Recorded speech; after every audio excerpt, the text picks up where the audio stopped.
भारतानं पाकिस्तानला धडा शिकवल्यानंतर आज राज्यभरामध्ये जल्लोष करण्यात येणार आहे। राज्यामध्ये अनेक ठिकाणी तिरंगा रॅलीचं आयोजन करण्यात आलंय। या रॅलीमध्ये सत्ताधारी पक्षाचे मंत्री सुद्धा सहभागी होतील। नागपूरमधील खापरखेडा गावामधून आज तिरंगा रॅली काढली जाणार आहे। मुख्यमंत्री देवेंद्र फडणवीस आणि आमदार आशिष देशमुख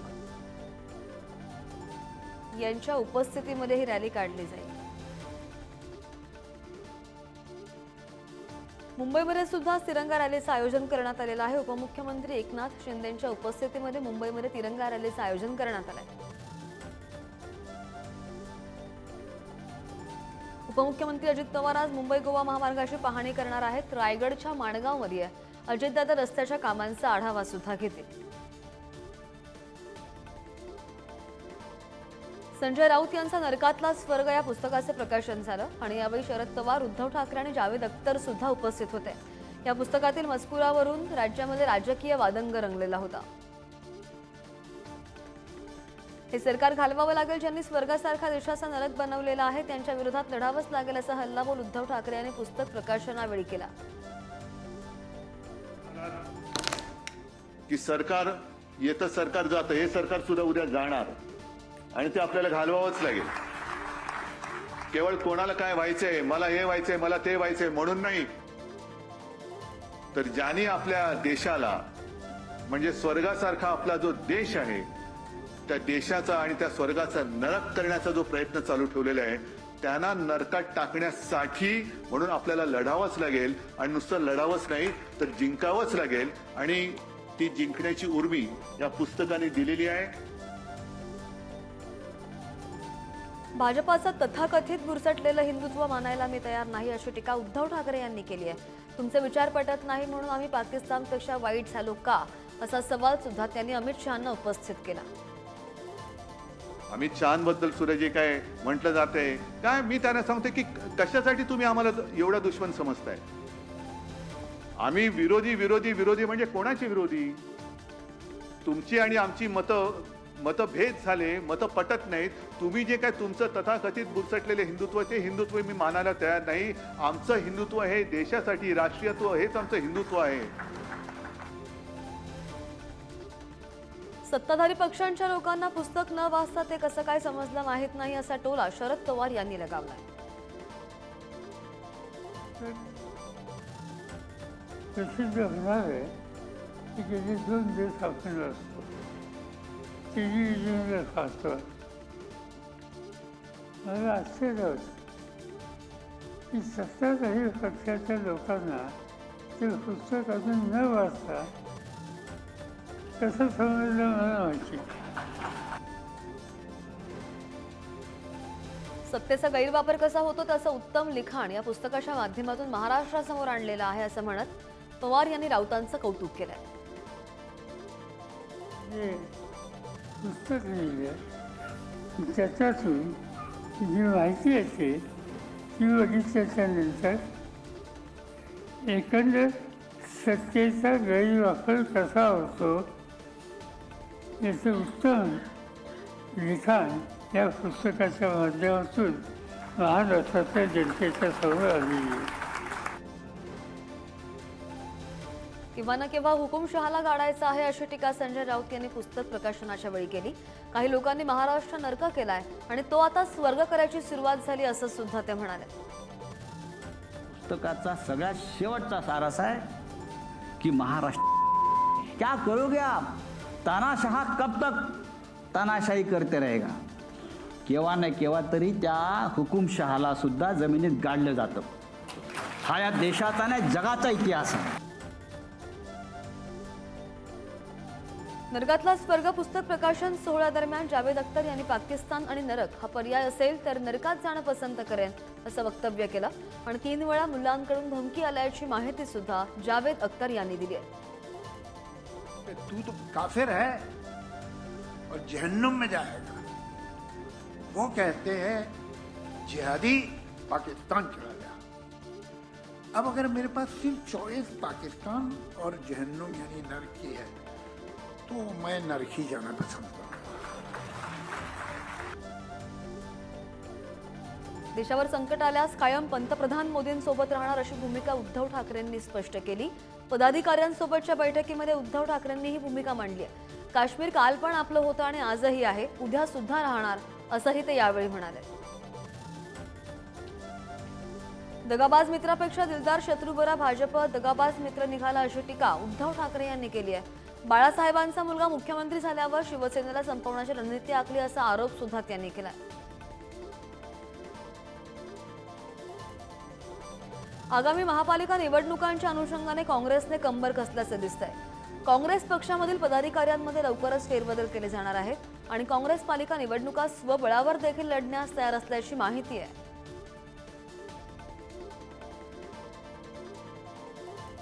आगामी पालिका निवडणुका स्वबळावर लढवण्याचे संकेत महायुतीमधील पक्षांनी दिलेत.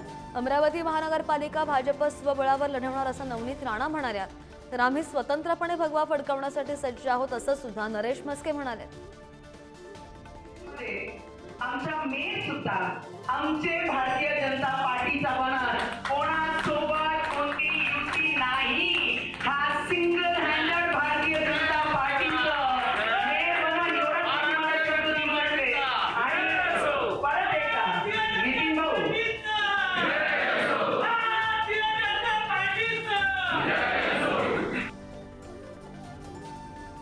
एकनाथ शिंदे यांनी लाडक्या बहिणींना पैसे दिल्याचा दावा मंत्री गुलाबराव पाटील यांनी केलाय. दाढीवाला बाबा लाडक्या बहिणींना 1500 रुपये देतो असं गुलाबराव पाटील म्हणाले.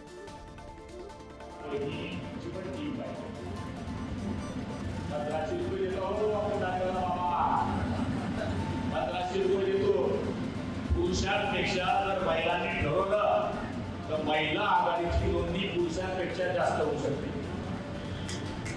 आता यांनी एकच सांगितलं पाहिजे की तुम्ही सभासद नोंदणी करा. तर कोणता पक्ष ज्यांनी लाडक्या बहिणीचे पगार काढले एकनाथ पक्ष. राणेंनी स्वतः आका होण्यासाठी रवींद्र चव्हाण यांना पद्धतशीरपणे बाजूला केलं अशी टीका माजी आमदार वैभव नाईक यांनी केल्याचं पाहायला मिळालं. आज रवींद्र चव्हाण आणि त्यांचे कार्यकर्ते कुठे आहेत असा सवाल सुद्धा त्यांनी उपस्थित केला आहे. स्वतःला जिल्ह्याचा आकार बनवण्यासाठी रवींद्र चव्हाण यांना आज आपण कुठे ठेवलं आहे, त्यांचे कार्यकर्ते कुठे आहेत, त्यांना कुठल्या कार्यक्रमाला बोलवत आहे. आणि त्यामुळे आमच्या आरोप करण्यापेक्षा तुम्ही तुमच्या पक्षामध्ये जे आका बनवलं जात आहे आणि ज्यांनी तुम्हाला मदत केली, तो तुमचा इतिहास आहे, ज्यांनी तुम्हाला मदत केली त्यांना काढण्याचा, त्यांना बाजूला काढण्याचा प्रयत्न तुम्ही करताय. आणि त्यामुळे तुम्ही किती एकमेकाबद्दल आमच्यावर आरोप करा. आम्ही सगळी मंडळी एकत्र असून ज्या ठिकाणी चुकीच्या गोष्टी असतील त्या ठिकाणी आम्ही आवाज उठवणार आहोत. नागपूरमधील भांडेवाडी येथील एकीकृत घनकचरा प्रकल्प नोव्हेंबरपर्यंत पूर्ण करण्याचे आदेश देण्यात आले. मुख्यमंत्र्यांनी प्रकल्पाची पाहणी करून हे आदेश दिलेले आहेत आणि या परिसरामध्ये 1000 मेट्रिक टन प्रतिदिन क्षमतेचा घनकचरा प्रकल्प उभारला जाणार आहे. जळगाव शहरामध्ये आगामी स्थानिक स्वराज्य संस्थांच्या निवडणुकांच्या पार्श्वभूमीवर शिवसेनेचा मेळावा पार पडला. या मेळाव्याला पालकमंत्री गुलाबराव पाटील यांनी मार्गदर्शन केलं. जळगाव शहरामध्ये सर्वात कमी सभासद नोंदणी झाल्यामुळे गुलाबराव पाटील यांनी यावेळी नाराजी सुद्धा व्यक्त केली आहे.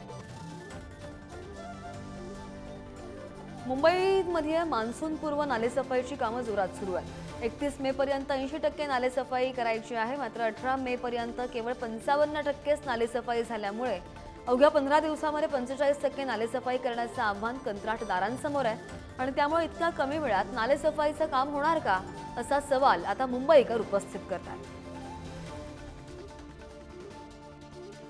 पुण्यामधील ससूनच्या दुसऱ्या मजल्यावर 7 शस्त्रक्रिया विभाग आहेत आणि त्यांचं नूतनीकरण करण्यात आलेलं असून त्यातील एक शस्त्रक्रियागृह बालकांसाठी होतं. मात्र 7ही शस्त्रक्रियागृहावर सामान्य शस्त्रक्रिया विभागाने दावा सांगितलेला आहे आणि त्यामुळे सामान्य शस्त्रक्रिया आणि बालरोग शस्त्रक्रिया या 2 विभागात ओटी वॉर सुरू आहे. त्यामुळे 150 बालकांच्या शस्त्रक्रिया रखडलेल्या आहेत. सरकारकडून राबवलेल्या कार्यालयीन सुधारणा विशेष मोहिमेमध्ये कोकण विभागामध्ये बदलापूर पालिकेचा प्रथम क्रमांक आलेला आहे आणि सरकारकडून 100 दिवसांची विशेष कार्यालयीन सुविधा मोहीम राबवली गेली.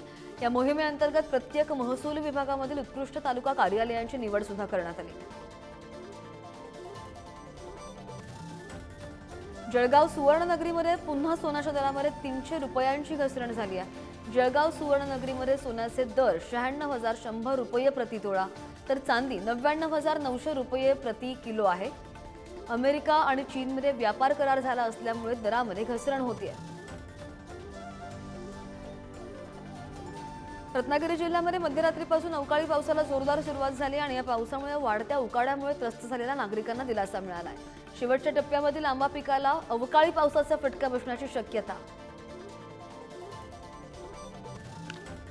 नाशिकमध्ये चांदवड आणि वडनेर भैरव तसंच पिंपळगाव भागामध्ये ढगफुटी सदृश्य पाऊस झाला आणि त्यामुळे बियाणांसाठी लावलेले कांदे बरेच उद्ध्वस्त झाले. तुफान अवकाळीमुळे शेतामध्ये तळ साचलं आणि त्यामुळे नुकसान झाल्याची माहिती आहे.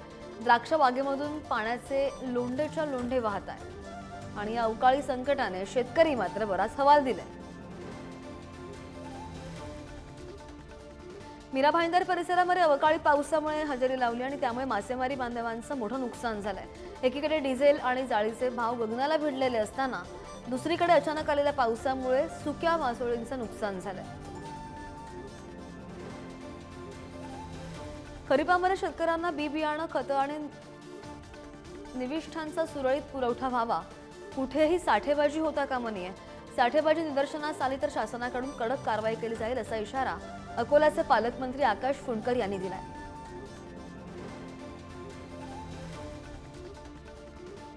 बीडमधील मारहाण प्रकरणामध्ये 5 जणांना 20 मे पर्यंत पोलीस कोठडी सुनावण्यात आली आहे. या प्रकरणी 4 जण अद्यापही फरार आहेत. आरोपींमध्ये 2 अल्पवयीन मुलांचा समावेश असून त्यांची बालसुधार गृहामध्ये रवानगी करण्यात आली.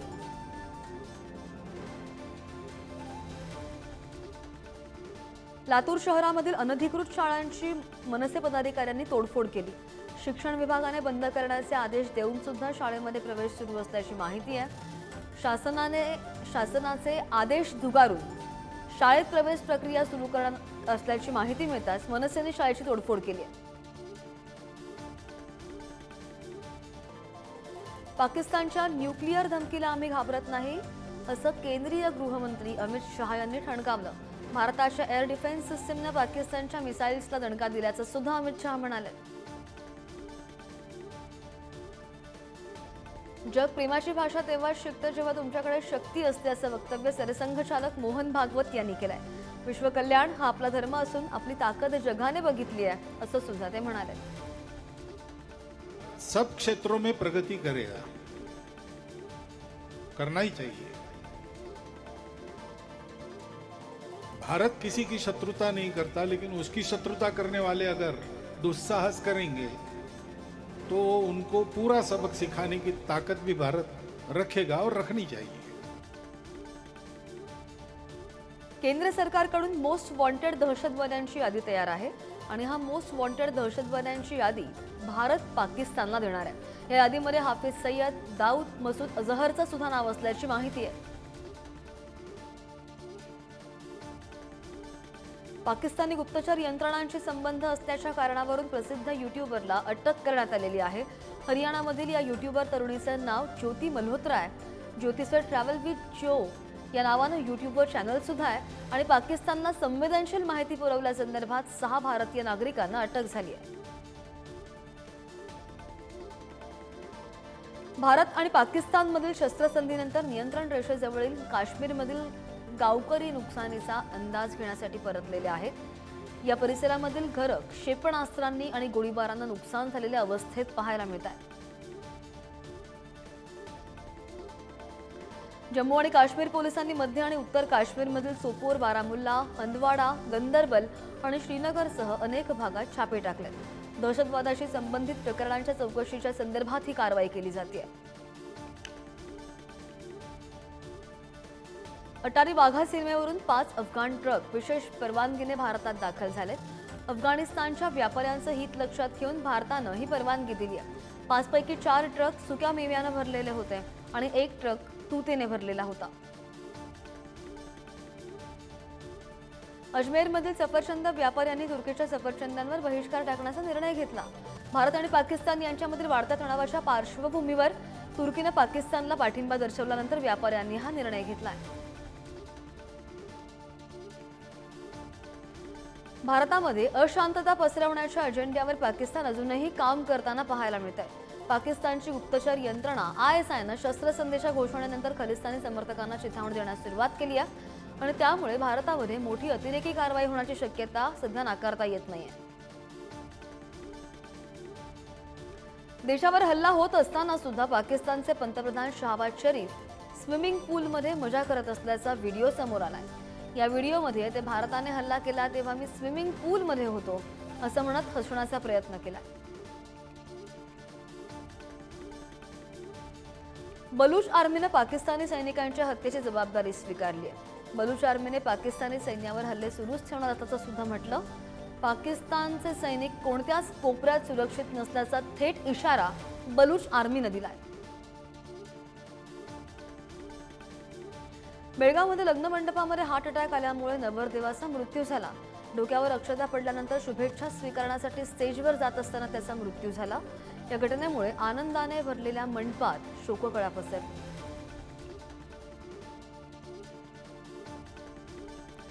बीडच्या गेवराई शहराजवळ कंटेनरला भीषण आग लागल्याची घटना घडली.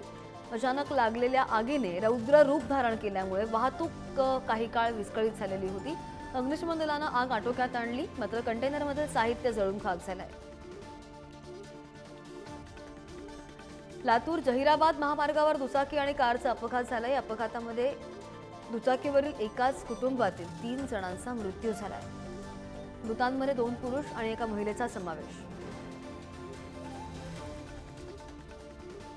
यवतमाळमध्ये पुसद शहरामधील कमानीला मालवाहू ट्रकनं धडक दिली आणि त्यामुळे अपघात झाला.